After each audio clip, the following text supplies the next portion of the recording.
स्वदेशी न्यूज 24 सामान्य जनतेचा आवाज। जिंतुरात सकल मराठा समाजाचे बैलगाडीसह जेल भरो आंदोलन। मनोज जरांगे पाटील यांची प्रकृती बिघडली असल्यामुळे मराठा समाज आक्रमक। जालना जिल्ह्यातील अंतरवाली सराटी येथे मागील 6 दिवसांपासून मराठा आरक्षणाच्या मागणीसाठी आमरण उपोषणाला बसलेले मराठा नेते मनोज जरांगे पाटील यांची प्रकृती बिघडली असल्यामुळे सकल मराठा समाज राज्य सरकारच्या विरोधात आक्रमक भूमिका घेतोय। म्हणून दिनांक 16 फेब्रुवारी रोजी 12 वाजता जिंतूर तालुक्यातील सकल मराठा समाजाने बैलगाडीसह जेल भरो आंदोलन केलंय। यावेळी मोठ्या संख्येने मराठा समाज यामध्ये सामील झाला होता। मराठा समाजाचे संघर्ष योद्धा मनोज जरांगे पाटील मराठा आरक्षणाच्या मागणीसाठी मागील 6 दिवसांपासून आमरण उपोषणाला बसलेत।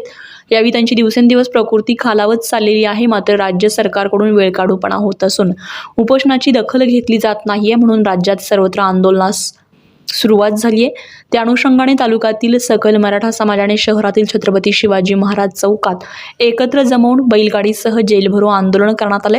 यावेळी मराठा समाजातील तरुणांनी आपल्या मनोगतातून राज्य सरकारविरोधात तीव्र नाराजी व्यक्त केली आहे। दरम्यान पोलिसांनी सर्व आंदोलनकर्त्यांना ताब्यात घेऊन सोडून देण्यात आले। शिवाय आगामी काळात मराठा आरक्षणाचा तिढा सुटला नाही तर आंदोलन तीव्र करण्याचा इशारा देण्यात आला।